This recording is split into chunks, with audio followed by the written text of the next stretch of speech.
ResearchCoin is one of my highest conviction bets in crypto. This is a project that's co-founded by Brian Armstrong, the co-founder of one of the biggest crypto exchanges in the world, Coinbase. Despite that, this is a project that's really tiny today and not very well known or talked about. In this video, I'll be sharing why I believe so deeply in this project, where I see it going from here, how it works, and the problem it's trying to solve. And I'll be sharing pieces of an interview that I did with one of the other co-founders of Research Hub, Patrick Joyce. He shares a lot of details that I didn't know about when it comes to the scientific research publishing industry and how much revenue they make today. It's actually insane, way bigger than I would have ever guessed. And before we get started, keep in mind these are just my personal thoughts about a crypto project I've bought in and I'm bullish on. My channel I consider more like a giant Pinterest board of my thoughts, my ideas, etc. This isn't investment advice and you should always do your own research. Research Hub is a part of a lesser known sector of crypto called DeSCI, or decentralized science. It's maybe one of the coolest sectors of crypto there is today, and in my opinion has massive potential. And I was able to interview Patrick Joyce, co-founder of Research Hub, to directly learn about the vision and goals for Research Hub. Patrick is a massive science nerd who did undergraduate research on tumor biology at Johns Hopkins before starting medical school at Georgetown. And through his experience with research and working with patients at Georgetown, he became incredibly frustrated with the way the current scientific system has become increasingly ineffective and broken. He believed this was due to the broken financial infrastructure for academic science, and that's what led him to ultimately connect with Brian Armstrong and co-found Research Hub. Here's Patrick explaining the current publish or perish mindset in science today and how it's broken. Less than 2% of first-year PhD students end up becoming full research professors in the United States. So there's like a 98% chance that you're going to have to leave academia or even leave science in general. So in order to have success, you need to do literally whatever you can in order to optimize your chances of receiving the funding you need to have a career in science. And so since scientific funders are all sitting around a table and they're making grant determinations based on the concept of bibliometrics, or again, citation-based metrics, as a scientist, you're pretty much obligated to try and maximize like your bibliometrics, like the numbers of papers you publish and the amount of citations they generate, just to be competitive for the next grant.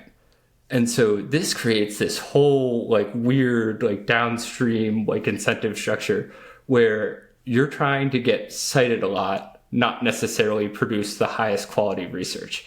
So it sounds like a small distinction, but there are all kinds of weird behaviors that folks engage in order to create a publication that's likely to be cited a lot, that actually detract from research as a whole, like the quality of research. So today the system is gamed around who can publish the most papers and not who can produce the best scientific research. This is obviously a huge problem. We want the best and brightest focused on building the future and coming up with things like flying cars and the cure to cancer, etc. But today that's just not the case. It's an extremely inefficient and bloated system. Now, most people don't realize how massive the academic publishing business is today. It's a multi-billion-dollar industry. The academic publishing industry is a very large business.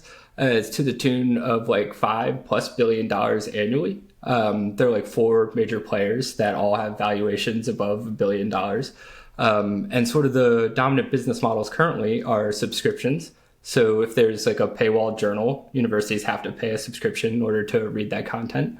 And then for open access literature, there's something called an APC, or an article processing charge. So the idea here is that a scientist will pay between $1,200 to $12,000 when they submit a piece of content to an open access journal in order to pay for like the peer review, the typesetting, and the distribution. So APCs are kind of the business model that people are leaning to. I previously wasn't aware how big the academic publishing industry was, like how much money it was making, or the insane fees that these journals charge. And as Patrick mentioned when I interviewed him, this is all about to change. About a year ago, there was an executive order from the Biden White House basically requiring that any piece of science that was funded with US like citizen taxpayer dollars had to be open access and have open data. So there's sort of like a transition point in the academic publishing marketplace where it's unlikely that paywalls will be a sustainable business model. The government has now mandated that all taxpayer-funded research has to be open access. And this is massively disruptive to these traditional publishing research models. It opens the door for someone like Research Hub to establish a new business model within this industry. Here's Patrick explaining it. So what we're most excited about at Research Hub is trying to create a business model that aligns our company's interests with that of the scientific community. And we believe the best way to do that is via a transaction fee on funding. So if someone creates a bounty within Research Hub, for instance, a bounty for a peer review, Research Hub collects a transaction fee on top of that, 9% right now, 2 of which goes to the Research Hub Foundation and 7 of which goes to Research Hub Technologies, Inc., which is the DevCo. We want to essentially get into funding scientific research. It's a gigantic marketplace. I think like including even private companies, it's like $1.2 trillion annually. I know like the NSF's budget is above $20 billion every year. And there are a whole, like lots of money funded into science via nonprofits and private individuals as well. So if we can help to administer research grants in like a more effective way that helps to increase the quality of the science and also reduce the grant giver's overhead, we think that's probably the best way to, make a whole lot of money in a company that will actually increase the quality of research outputs. So their plan is to implement a transaction fee model versus the current pay to publish model. He compared this to something modern like Spotify versus the traditional pay per album model that music used to use. And he said their plan is to expand into the funding of scientific research in the future, which is a $1.2 trillion sector, with the goal being to create a more effective solution when it comes to administering these funds and grants. And Research Hub would charge a small transaction fee on all the peer review bounties, etc. on the platform, as well as a small transaction fee on all the funding that comes through Research Hub. Now I'm going to cover a lot more, including the current metrics for Research Hub, including how many people are using it today, which is actually pretty crazy, what Research Hub will ultimately enable, and a ton more. Plus, I share a little bit on my personal views on how big Research Hub could potentially get in the future if things were to unravel the way, that I hope. But before we get into that, really quick, the Obsidian Council is my private research community where I share monthly research, my entire portfolio updated monthly with the exact allocation I bought and a ton more. We've had projects like Pendle, which went up over 1,500%, projects like Solana, which is up over 740%, Akash, which is up over 1,000%, and recently Goon, which went up over 179,000%. Although, as a quick disclaimer on that last one, 179,000% is insane. We got really lucky with that one. That's far from normal and unlikely to repeat or happen again. We also have the airdrop guide, which some members made over $26,000 last year from airdrops alone, covering their membership for literally decades. I've personally made well over 100K between this year and last, and I share everything I'm doing personally with airdrops with the community via the monthly airdrop guide. And it is worth noting that airdrops have slowed down recently, and I'm not 100% sure where they'll go from here. I'm watching that space really close, and of course, I'm going to end up going wherever the opportunity is. The Obsidian Council is currently closed, but if you want to join, there's a link in the description of this video. So I wanted to know the current metrics for Research Hub and how many people are actually using this platform today. Here's what Patrick said. Yeah, so we're between 50 to 60,000 users signed up in total. On any given week, we have between 200 to 1,000 weekly active content creators. That's folks creating stuff on the site. We just started to measure verified weekly active contributors. So this is folks who are willing to share their ID and do a KYC in order to get the ResearchCoin rewards for their papers. And right now we're at 150-ish per week of those, and that's growing. And then most exciting, I think, there's a tweet from Jeff Corey, who's the co-director of the Research Hub Foundation, showing some of the work that we've done in paid peer reviews. So just starting in early May, we began paying $150 in ResearchCoin for peer review on a preprint. And that has exponentially grown over the resulting, 3 months. As I mentioned earlier in the podcast, we're between 150 to 170 peer reviews per week. And that's basically at the same rate as a Nature journal that's at the top of its field. So we're pretty excited about it so far. I was actually pretty surprised to hear they already have as many scientists as they do on the platform, and they're experiencing steady growth. I would imagine most scientists would probably be pretty hesitant to jump into a crypto platform. And despite that, Research Hub seems to be growing because of the benefits that it's providing to the scientific community. And when talking to Patrick, he was really passionate about how game-changing Research Hub in solving these problems actually is. Here's him describing it. Currently in academia, it's a very specific type of person who can have success in the current system. You need to live kind of in a certain part of the world. You need to have like a financial background where it's reasonable for you to take like your early 20 to mid 30s, making a lot less than the average person your age. And so these sort of like economic like limiters really like prevent the grand majority of humans from participating in the scientific ecosystem. And you get a little bit of like an echo chamber of the folks who are within it. So yeah, we want to create like a way for anyone in the world to like, get paid for their time for contributing to the scientific community. And we hope to sort of unlock new innovations like GitHub has for software engineering by just like empowering a new demographic of people that hasn't really had a realistic path to doing science in the past, being able to contribute on Research Hub.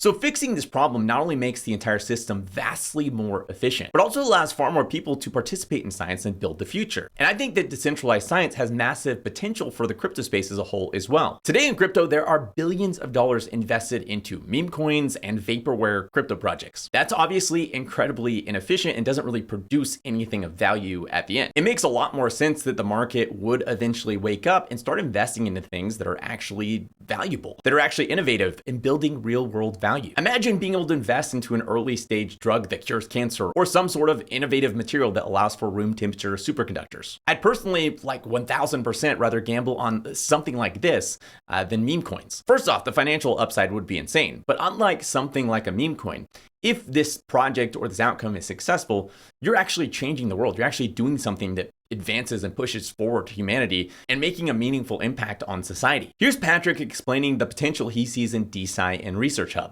Kind of like you mentioned before, there's been a lot of, innovation in like bits, but not in like molecules.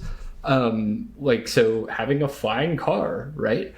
Like new medications, for instance, like I was frustrated that there were no like solid cures for anxiety, depression, PTSD, OCD, like to be able to actually have treatments that improve the quality of life lives of patients.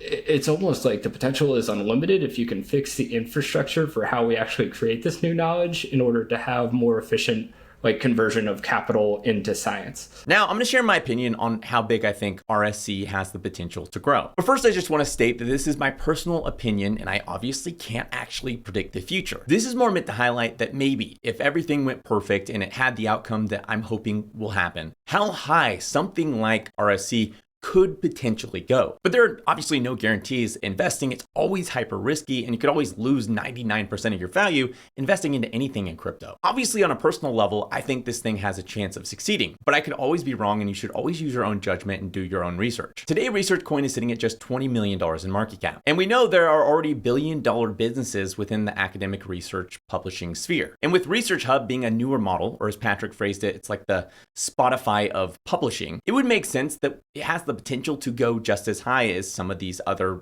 academic publishing companies, especially in crypto where meme coins will hit multi-billion-dollar valuations and things seem to get overvalued often. So I would say my base case for ResearchCoin in a full-fledged crypto bull run, so the qualifier here is that we have to enter that parabolic phase of the crypto cycle, and we see a bull run where retail's getting back, everyone's getting excited about crypto again. My base case in that sort of environment would be that we see ResearchCoin hit somewhere around $1 billion in market cap, which is about a 40x from here, turning every $100 invested into $4,000. Bull case, I'd say ResearchCoin has the potential, if things go a little bit better than expected for it, of hitting somewhere around $5 billion in market cap, which is about a 200x from here, turning every $100 invested into $20,000. In my ultra bullish case, where ResearchCoin gets massively overhyped, massively overvalued due to just kind of the froth and nature of the parabolic phase of a typical 4-year cycle, would be that it hits as high as $30 billion.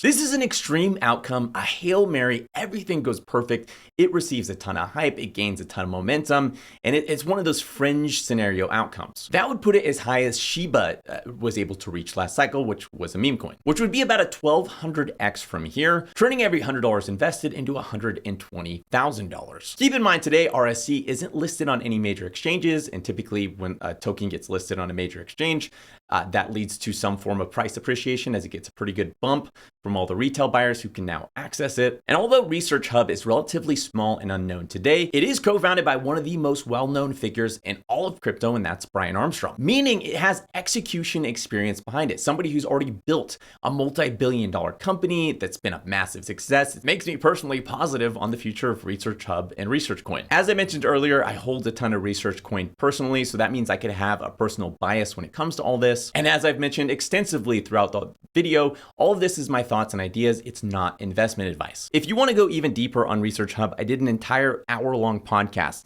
with Patrick Joyce, where we dive into a lot more than just this on my podcast, the Never Die podcast. Also, make sure to sign up for my free weekly crypto newsletter. It's mostly just all the content I put out each week in an easy email so you don't miss it, but occasionally I do drop some other cool stuff in there as well. As always, if this video is helpful, make sure to hit that like button. If you have any questions or comments about ResearchCoin, let me know in the comment section down below. And if you want to see more videos like this, make sure to hit that subscribe button and the little bell next to it to be notified each time I release a new video. Thanks for watching, and I'll see you next week.